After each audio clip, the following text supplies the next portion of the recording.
தமிழக வாழ்வுரிமை கட்சி தமிழ்நாடு அளவில் கட்சியினுடைய நிர்வாகிகளுடனும் முன்னணி தலைவர்களுடனும் கட்சியினுடைய செயற்குழு மற்றும் மாநில பொதுக்குழுக்களை கூட ஒரே இடத்தில் கூட்டினால் கூட்டம் அதிகமாக இருக்கும் என்கிற அடிப்படையில் மண்டல வாரியாக பொதுக்குழுக்களும் நடத்தப்பட்டு கட்சியினுடைய ஒட்டுமொத்த தலைவர்கள் தொண்டர்கள் அனைவர்களுடைய உணர்வு என்பது திமுக தலைமையிலான கூட்டணியில் 2019 நாடாளுமன்ற தேர்தலிலும் அடுத்து நடந்த சட்டமன்ற தேர்தலிலும் அடுத்து நடந்த நாடாளுமன்ற தேர்தலிலும் இடையில் நடந்த உள்ளாட்சி தேர்தல்களிலும் நாங்கள் கூட்டணியில் இடம்பெற்று மதச்சார்பற்ற இடதுசாரிகள் விடுதலை சிறுத்தைகள் உள்ளிட்ட மதச்சார்பற்ற சக்திகளோடு நாங்கள் கூட்டணியில் பயணித்து வந்தோம்.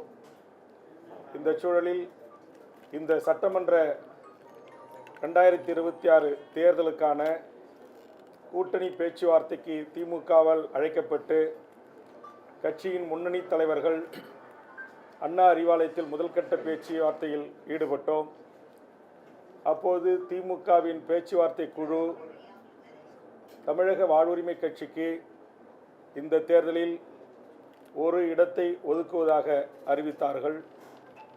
நாங்கள் அப்போது ஒரு இடத்தை நாங்கள் ஏற்றுக்கொள்ள முடியாது என்றும் எங்களுக்கு கூடுதலான இடங்களை ஒதுக்க வேண்டும் என்றும் அதற்கும் அடுத்தபடியாக இடங்களை ஒதுக்குவதில் முன்பின் இருந்தாலும் தமிழக வாழ்வுரிமை கட்சிக்கென்று ஒரு கொள்கை கோட்பாடு லட்சியம் ஒரு அறம் சார்ந்த அரசியலை நாங்கள் மேற்கொண்டு வருகிறோம். அதனால் தமிழ்நாட்டில் வாழ்கின்ற கோடிக்கணக்கான தமிழ் மக்களின் உணர்வுகளும் தமிழ்நாட்டின் படித்த இளைஞர்களுடைய வேண்டுகோளும் உலகம் முழுவதும் வாழ்கின்ற புலம்பெயர்ந்து எமது ஈழ உறவுகளின் வேண்டுகோளையும் உள்ளடக்கி விவசாயிகள், மாணவர்கள், மீனவர்கள், தாய்மார்கள், பல்வேறு தரப்புகளின் கண்ணீரை துடைக்கின்ற கோரிக்கைகளான ஒரு 10 அம்ச கோரிக்கைகளை முன்வைத்து பேச்சுவார்த்தை குழுவுடன் வழங்கி எங்களில் இடங்களில் கூட எங்களுக்கு பிரச்சனை இல்லை, இந்த கோரிக்கைகளை உடனடியாக நிறைவேற்றி தருவதற்கு மாண்புமிகு தமிழ்நாடு முதலமைச்சர் அவர்கள் ஆவண செய்ய வேண்டும் என்று நான் வலியுறுத்தியிருந்தேன். அதே கோரிக்கைகளை பல ஆண்டுகளாக தமிழக சட்டமன்றத்தில் நான் வலியுறுத்தி பேசியிருந்தேன். கவன ஈர்ப்பு, ஒத்திவைப்பு தீர்மானங்கள், நேரமில்லா நேரத்தில் அரசின் கவனத்தை ஈர்ப்பது போன்ற நடவடிக்கைகளில் ஈடுபட்டு அந்த கோரிக்கைகளுக்கான அழுத்தம் தருகின்ற வகையில் சென்னை சட்டமன்ற வளாகத்திற்கு வெளியே வந்து எனது அருமை பத்திரிகை ஊடக நண்பர்களின் சார்பாகவும் மாண்புமிகு முதலமைச்சருக்கும் தமிழக அரசுக்கும் நான் வேண்டுகோள் முன்வைத்தேன். ஆனால் தமிழ்நாடு அரசு, திராவிட முன்னேற்றக் கழக தலைமையிலான திமுக அரசு அந்த கோரிக்கைகளை குறித்து அவர்கள் சிறிதளவும் அவர்கள் பொருள்படுத்தவில்லை. அவர்களை பொறுத்தவரையில் காங்கிரஸ், கம்யூனிஸ்டுகள், விடுதலை சிறுத்தைகள், மறுமலர்ச்சி திமுக உள்ளிட்ட அரசியல் கட்சிகளே எங்களோடு எந்தவித கோரிக்கையும் வைக்காமல் தொகுதி உடன்பாடோடு கூட்டணி அமைகின்ற போது நீங்கள் ஒரு சட்டமன்ற உறுப்பினராக இருந்து கொண்டு இப்படி கோரிக்கைகளை எல்லாம் கொடுப்பது, இதையெல்லாம் நிறைவேற்றி தாருங்கள் என்று சொல்வது, இது எல்லாம் சரியாக படவில்லை என்கிற தோணியில்தான் அவர்களுடைய அணுகுமுறை இருந்தது. என்னை பொறுத்தவரையில் தமிழ்நாட்டில் இதுபோன்ற தேர்தல் காலங்களில் அரசியல் கட்சிகள் தமக்கு வாக்களித்து வெற்றி பெற செய்கின்ற அந்த மக்களுக்கு ஏதாவது ஒரு நன்மை பயக்கக்கூடிய வகையில் செயல் திட்டங்களை நாம் கூட்டணி தலைமையாக ஏற்றுக்கொண்டிருக்கின்ற அரசியல் கட்சியிடம் வலியுறுத்தி அதை நடைமுறைப்படுத்துகின்ற போதுதான் அந்த மக்களுக்கு பயனளிக்கும்.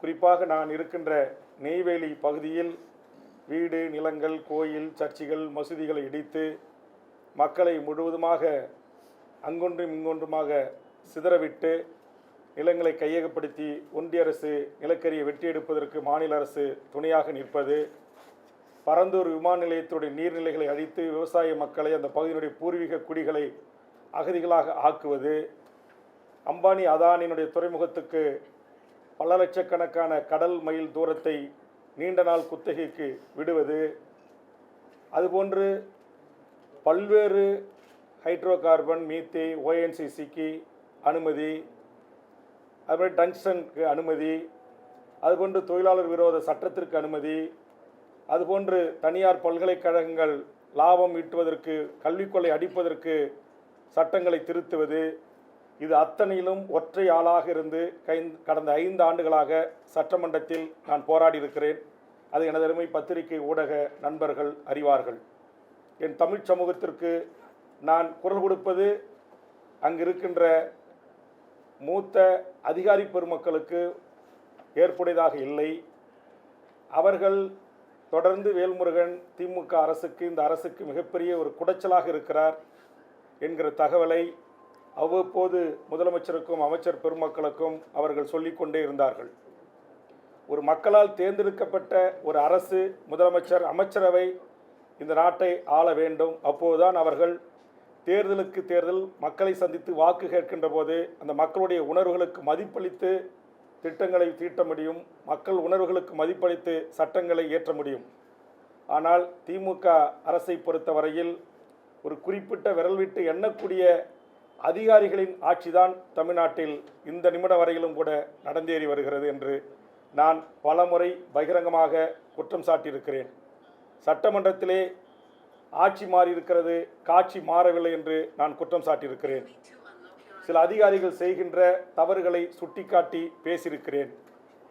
ஆக இதையெல்லாம் மனதில் வைத்துக்கொண்ட அதிகாரி பெருமக்கள் வேல்முருகன் இந்த கூட்டணியில் தொடர்ந்து கூடுதல் இடங்களோடு மீண்டும் தமிழக சட்டமன்றத்திற்குள் வந்தால் அவர்கள் செய்திருக்கிற லஞ்ச லாவண்ய ஊழல், தமிழர் விரோத நடவடிக்கை, பாசிச சங் பரிவார கும்பல்களுக்கு ஆதரவாக திமுக தலைமையிலான அரசிலே இருந்து கொண்டு கோலோச்சுவது எல்லாம் இன்னும் வெட்ட வெளிச்சமாக தோலுரித்து காட்டுவார் என்கிற அச்சத்தின் காரணமாகவும் இன்றைக்கு என்னை திட்டமிட்டு திமுக தலைமையிலான கூட்டணியில் வெளியேற்றுவதற்கு தமிழர் அல்லாத, தமிழர் விரோத, தமிழினை உரிமைக்கு எதிராக, தமிழ் ஈழ விடுதலைக்கு எதிராக, சமூக நீதி லட்சியத்திற்கு, கொள்கைக்கு எதிராக இருக்கின்ற அதிகாரிகளின் பேச்சையும் அவருடைய அறிவுரைகளையும்